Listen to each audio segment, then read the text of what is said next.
Olá pessoal, graça e paz. Sejam muito bem-vindos e bem-vindas a esse espaço. Eu sou o pastor e professor Jeová Rodrigues. A partir deste vídeo, vamos conversar com você sobre um tema que gera muita inquietação entre cristãos e não cristãos. Vou tratar sobre o significado de salvação e seus aspectos em perspectiva bíblico-teológica cristã. Por incrível que pareça, existem muitos cristãos, legítimos cristãos, que realmente amam a Deus, que não têm uma percepção clara do real sentido de ser salvo.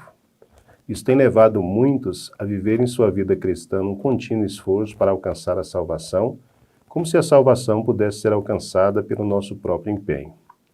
Esse esforço humano por alcançar a salvação tem resultado num contínuo sentimento de frustração ao constatarmos que, por mais que nos esforcemos, nunca somos bons o suficiente, nunca somos justos o suficiente, nunca somos fiéis o suficiente, nunca somos santos o suficiente. Outros trilham a jornada cristã dominados por um medo incontrolável e aterrorizante de a qualquer momento perder a salvação. Alguns, inclusive, chegam a duvidar que seja possível ter certeza de que alguém é realmente salvo enquanto estamos vivos. Eles chegam a declarar que só após a morte é que finalmente saberemos se fomos salvos ou não. Será que é isso que a Bíblia realmente ensina a respeito da salvação? Se for assim, então a vida cristã é uma trágica comédia. Quanto aos não cristãos, a pergunta é sempre a mesma. Quem diz que eu preciso ser salvo? Ou então, eu preciso ser salvo do quê?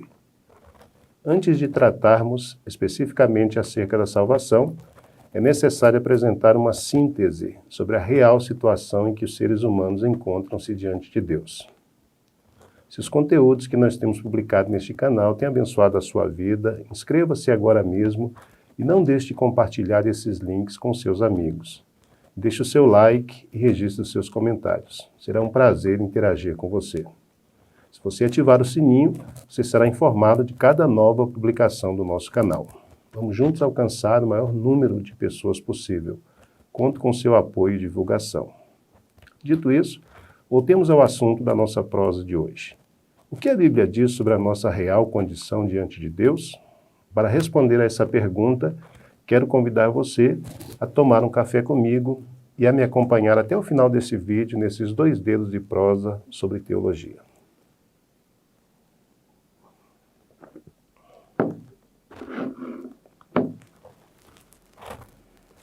De maneira simples e direta, a Bíblia afirma reiteradas vezes a nossa condição de pecadores e pecadoras diante de Deus. No campo da teologia, existe um termo específico para descrever a área que estuda o pecado. Este termo é hamartiologia. Ele é a junção de 2 palavras gregas, hamartia, que se traduz como erro, falha em alcançar um alvo, e logos ou logia, que se refere a algum assunto sistematizado ou organizado. A hamartiologia, portanto, é a área da teologia sistemática que estuda a origem, a natureza e as consequências do pecado para o ser humano, na sua relação com Deus, consigo mesmo e com seu semelhante. Como poderíamos então definir o pecado? Pecado pode ser definido como qualquer falta de conformidade ativa ou passiva com a lei moral de Deus. Pode ser uma questão de ato, de pensamento ou de disposição.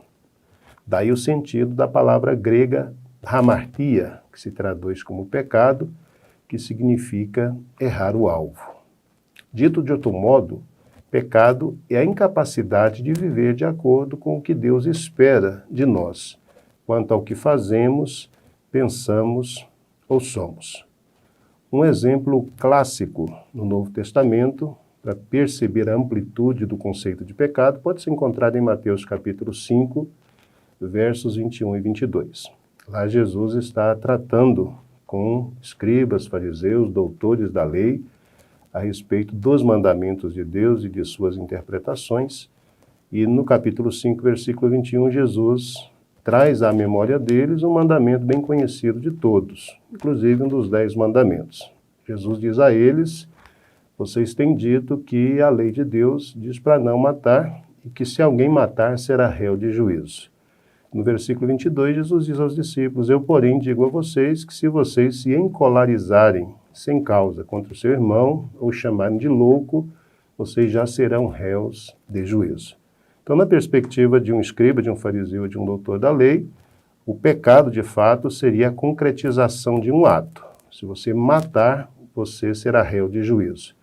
Na perspectiva de Jesus, o fato de você odiar uma pessoa, e o ódio é um sentimento interno, é um sentimento do indivíduo, da pessoa, o fato de você odiar uma pessoa já faz de você um homicida. Então, isso é para percebermos com clareza a amplitude do conceito de pecado. Pecado não tem a ver apenas com aquilo que fazemos, mas tem a ver também com o que sentimos e, em última instância, tem a ver com aquilo que somos. A martiologia, ou estudo a respeito do pecado, é um assunto que tem se tornado cada vez mais impopular nas últimas décadas, inclusive em muitas igrejas. Por que será que isso tem acontecido? Vou apresentar pelo menos 3 razões que podem explicar a impopularidade dessa doutrina que é tão importante na Bíblia e para a teologia cristã. Primeira razão: por sermos pecadores, tratar acerca da doutrina do pecado significa reconhecer quem somos e o que somos. E isso nos deixa numa posição extremamente desconfortável. Segunda razão: nossa sociedade ainda acredita que as pessoas são fruto do meio em que vivem e não necessariamente más por natureza. Em teologia, nós costumamos dizer que essa tendência de se culpar sempre o outro pelas nossas ações, ela é muitas vezes designada como síndrome de Adão. Lá no capítulo 3 do livro do Gênesis, nós observamos com bastante clareza o ser humano, depois do pecado, culpando a Deus ou jogando culpa no seu próximo, no seu semelhante, não querendo assumir a sua real responsabilidade. Então, essa tendência que a sociedade atual tem de dizer que as pessoas são sempre fruto do meio em que elas vivem, acaba tirando da pessoa a responsabilidade pelos seus atos, pelas suas ações. No final das contas, tudo que você faz porque a sociedade, porque a família, porque a escola. Então, tem sempre um culpado pelos seus atos, pelas suas ações.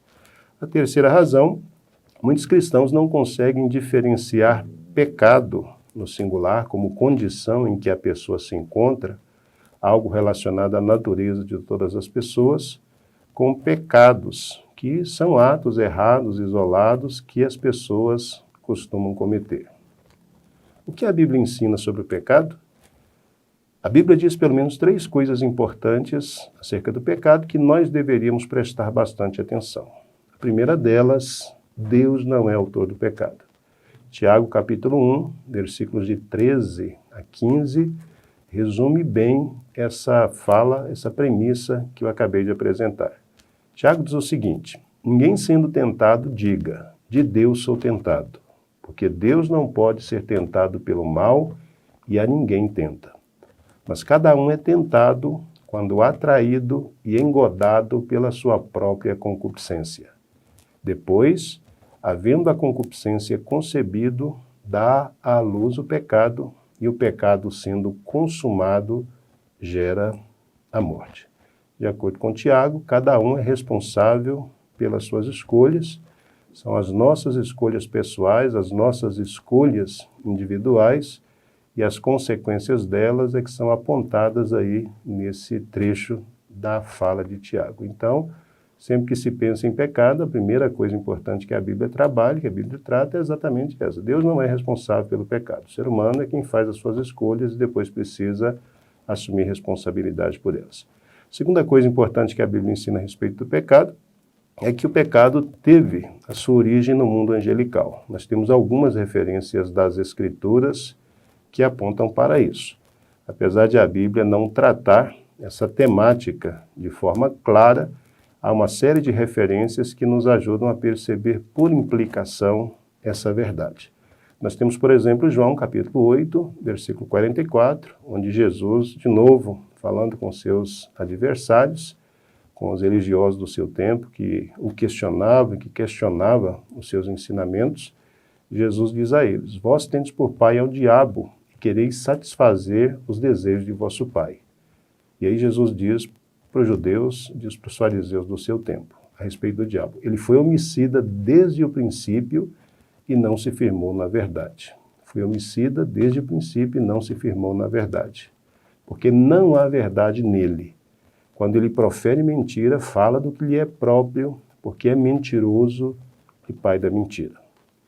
Outro texto do Novo Testamento que aponta para o fato de que o pecado tem suas origens no mundo angelical, encontra-se em 1 de João, capítulo 3, versículo 8, onde João diz o seguinte: quem comete o pecado é do diabo, porque o diabo peca desde o princípio. E aí João continua dizendo: para isso o Filho de Deus se manifestou para desfazer as obras do diabo. Outro texto neotestamentário que nos ajuda a perceber com clareza as origens do pecado vinculadas ao mundo angelical encontra-se na segunda epístola de Pedro, capítulo 2, versículo 4, onde Pedro diz o seguinte: porque se Deus não perdoou aos anjos que pecaram, mas havendo-os lançado no inferno, os entregou às cadeias da escuridão, ficando reservados para o juízo. E aí tem uma série de outras informações que vêm a partir do verso 5 por diante. Mas a nós o que interessa é exatamente essa alusão que Pedro faz a anjos que pecaram e que por causa disso foram entregues a cadeias de escuridão. Uma outra referência, também do Novo Testamento, Judas, versículo 6, Judas diz o seguinte: e aos anjos que não guardaram o seu principado, mas deixaram a sua própria habitação, reservou na escuridão e em prisões eternas até ao juízo daquele grande dia. Essas são algumas referências que nós temos no Novo Testamento. Existem alusões, particularmente nos profetas, no Antigo Testamento, que também poderiam apontar para a manifestação, o surgimento do pecado num primeiro momento, no momento em que os anjos haviam sido criados por Deus, mas de forma mais clara o Novo Testamento traz essas referências. Tem uma terceira questão importante, uma terceira e última consideração importante que é preciso levar em conta quando se fala a respeito do pecado, e a Bíblia faz questão absoluta de frisar isso, é que o pecado da raça humana, e a nós particularmente é isso que interessa, o pecado da raça humana está relacionado à escolha de Adão, a escolha que Adão fez. Essa escolha produziu nele como indivíduo e em sua natureza a corrupção que posteriormente foi deixada como herança para os seus descendentes. E aí nós temos uma série de referências, tanto no Antigo quanto no Novo Testamento, que confirmam essa terceira premissa.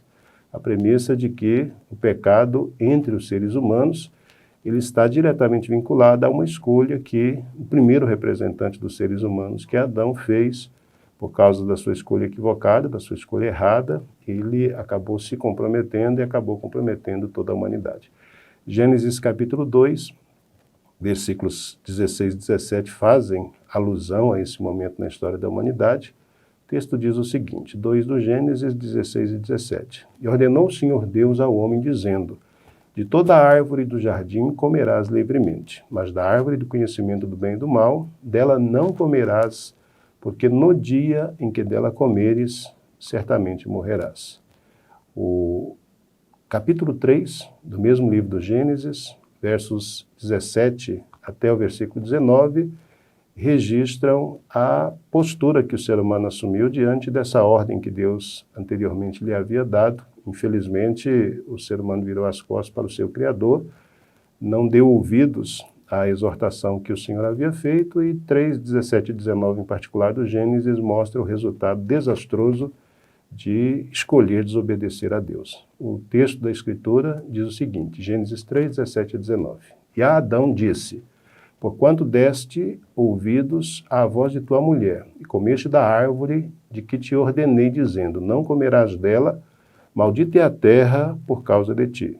Com dor comerás dela todos os dias da tua vida, espinhos e cardos também te produzirá, e comerás a erva do campo. No suor do teu rosto comerás o teu pão, até que te tornes à terra, porque dela foste tomado. Porquanto és pó, e em pó te tornarás. Particularmente, essa última referência que nós temos nesse verso, porquanto és pó, e em pó te tornarás, mostra com bastante clareza o cumprimento da exortação que Deus havia feito no capítulo 2. Se você comer do fruto, certamente você morrerá, e aqui nós temos uma alusão clara disso, porque o ser humano virou as costas para o seu Criador, o pecado e a morte, infelizmente, se tornaram realidade entre os humanos. No Novo Testamento nós temos o apóstolo Paulo, particularmente na carta aos Romanos, reafirmando essa verdade que pela primeira vez aparece no livro do Gênesis. Romanos capítulo 3, versículo 23, por exemplo, Paulo diz o seguinte: porque todos pecaram e destituídos estão da glória de Deus. Ao fazer essa afirmação que todos pecaram e que estão destituídos da glória de Deus, o que Paulo, na realidade, quer dizer no seu tempo, na sua época, é que a escolha equivocada que Adão fez uma vez, ela não apenas o comprometeu enquanto pessoa, mas ela acabou comprometendo toda a sua prole, acabou comprometendo toda a humanidade. E essa referência de 3:23 de Romanos fala exatamente a respeito disso. Porque todos pecaram, Adão pecou e, infelizmente, a mancha do pecado acabou sendo transmitida à sua prole, à sua descendência. Todos em Adão pecaram e, no final das contas, isso acabou gerando esse distanciamento de Deus.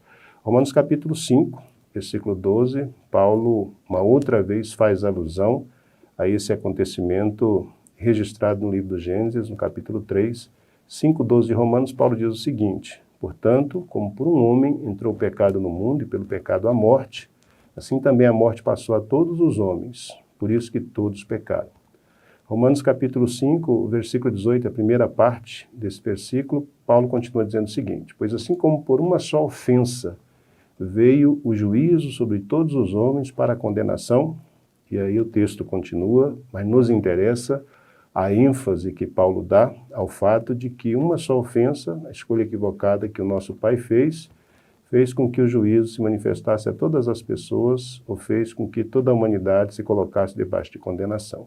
Romanos 5:19, primeira parte do versículo também, porque como pela desobediência de um só homem, muitos foram feitos pecadores, e aí Paulo continua novamente no verso 19, mas de novo nos interessa essa ênfase que ele dá à desobediência de um só homem e o resultado dessa desobediência que foi colocar toda a humanidade debaixo da sujeição do pecado.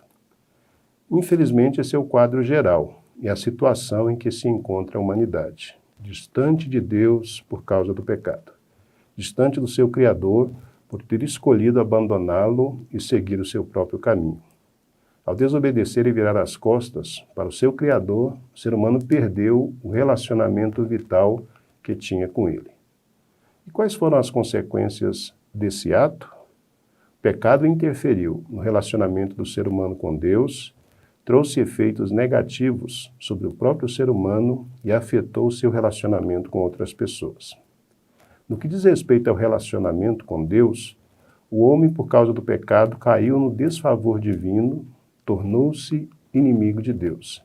Romanos capítulo 1, versículo 18, vai declarar isso da forma mais franca possível. O trecho diz o seguinte: porque do céu se manifesta a ira de Deus sobre toda a impiedade e injustiça dos homens que detêm a verdade em injustiça. Ao pecar, o ser humano se colocou do lado oposto de Deus e se tornou de fato o seu inimigo. Outro efeito negativo do pecado no nosso relacionamento com Deus é que, por causa do pecado, o homem se torna culpado diante dele e, desse modo, passível de receber o justo castigo divino. Todavia, uma das consequências mais óbvias do pecado na relação entre o ser humano e Deus foi a morte. Gênesis capítulo 2, versículo 17, Deus diz: no dia em que dela comeres, certamente morrerás. E Paulo, escrevendo aos Romanos, no capítulo 6, versículo 23, ele diz para a gente: o salário do pecado é a morte. Então, aquilo que Deus havia deixado em Gênesis 2,17 como exortação para os seres humanos, se vocês comerem do fruto, a morte vai ser uma realidade, A desobediência à minha palavra vai gerar morte. Em 6:23 de Romanos, Paulo deixa claro para a gente que nós fizemos uma escolha em Adão, uma escolha equivocada, escolhemos desobedecer a Deus e, infelizmente, por causa da nossa escolha, o pecado se tornou uma realidade. Então, quando se diz que o salário do pecado é a morte, o que se quer dizer com isso é que, infelizmente, a desobediência gera inevitavelmente morte. A morte, em perspectiva bíblica, ela é vista a partir de um tríplice aspecto. A morte é vista a partir da perspectiva da morte física, que é o fim da nossa vida nesse corpo. Ela é vista a partir da morte espiritual, e a morte espiritual fala dessa quebra do relacionamento com Deus, que ocorreu a partir da desobediência dos seres humanos. Então, o ser humano que foi criado para servir a Deus, para relacionar-se com Deus, para ter intimidade com Ele, por causa do pecado, infelizmente se distanciou dele, perdeu a sensibilidade, perdeu a possibilidade de se aproximar de Deus. É isso que a Bíblia chama de morte espiritual, essa falta de condição, essa insensibilidade que o ser humano tem de se aproximar do Deus vivo e verdadeiro. E, finalmente, um outro aspecto da morte apresentado nas Escrituras é a morte eterna ou a consolidação da condição de alguém que viveu uma vida inteira longe de Deus, que viveu uma vida inteira afastado de Deus, que viveu uma vida inteira insensível à voz de Deus, que viveu uma vida inteira distante de Deus e que, infelizmente, morreu nesse estado, que, infelizmente, morreu nessa condição. Além de efeitos no relacionamento com Deus, o pecado trouxe também consequências negativas sobre o próprio ser humano. Esses efeitos foram os seguintes. Primeiro, a escravização do ser humano. Paulo, quando escreve a sua carta aos Romanos, no capítulo 6, versículo 17, ele chega a dizer aos irmãos de Roma, num dado momento, que no passado, antes de eles terem o relacionamento com Deus estabelecido, eles eram escravos do pecado. Então, a escravização do ser humano, a escravização ao pecado, o ser humano não faz geralmente aquilo que gostaria de fazer, mas muitas vezes se sente impulsionado a fazer aquilo que não tem prazer, aquilo que não gostaria. Isso é o efeito, um dos efeitos escravizadores que o pecado exerce sobre os seres humanos, sobre o indivíduo, e é um efeito direto do pecado sobre o próprio ser humano, sobre a própria pessoa. Um segundo efeito, a tendência natural que o ser humano tem de fugir da realidade. A vida é fugaz, a vida é passageira, e a única certeza que nós temos quando nascemos é a certeza de que um dia vamos morrer. E apesar disso ser verdade, é sabido de todos nós que na condição de seres humanos, o tempo todo a gente tenta fugir dessa realidade. A morte é certa, mas os seres humanos vivem por aqui como se de fato nunca fossem morrer. Essa tendência natural de fugir da realidade, essa tendência natural de se assumir que a morte é uma realidade e que um dia nós teremos que encará-la, isso é também uma consequência trágica do pecado na vida do próprio ser humano. Outra consequência, outro efeito, é a negação da própria realidade do pecado. O pecado muitas vezes é tratado como uma doença, como uma privação, como ignorância, ou como desajuste social, ou então o indivíduo acaba se eximindo de assumir a sua responsabilidade por ele. Além disso, nós poderíamos mencionar ainda a insensibilidade para com Deus e o próprio egocentrismo ou a ênfase exagerada que o ser humano dá ao seu próprio eu. Finalmente, o pecado afetou a relação do ser humano com outras pessoas. Isso pode ser visto na tendência natural para a competição, fruto do egocentrismo e do egoísmo. A pessoa está sempre correndo atrás do que é do outro. Infelizmente, essa é uma característica dos seres humanos.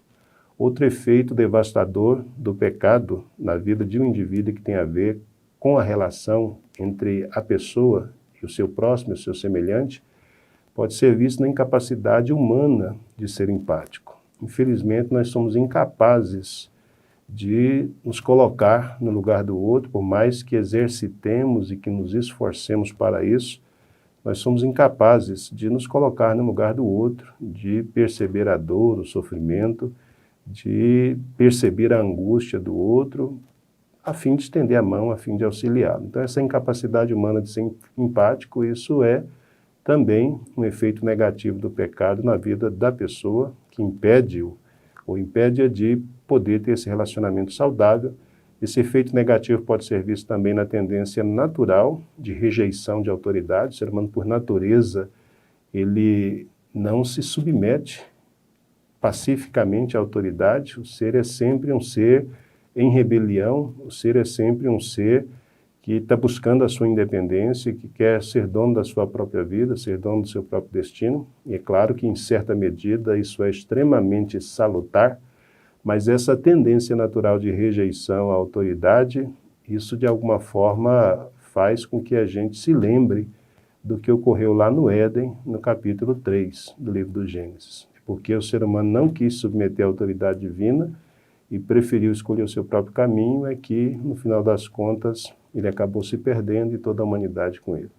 E esse efeito negativo do pecado sobre a vida de alguém, na relação dele com o outro, isso pode ser visto também na incapacidade humana de amar de verdade. A gente diz que ama, as pessoas expressam o amor de diferentes maneiras, mas o amor que nós sentimos é sempre um amor que espera algo em troca. Nós amamos aqueles que nos amam, nós cuidamos daqueles que cuidam de nós dedicamos afetos positivos àqueles que também têm afetos positivos a nós.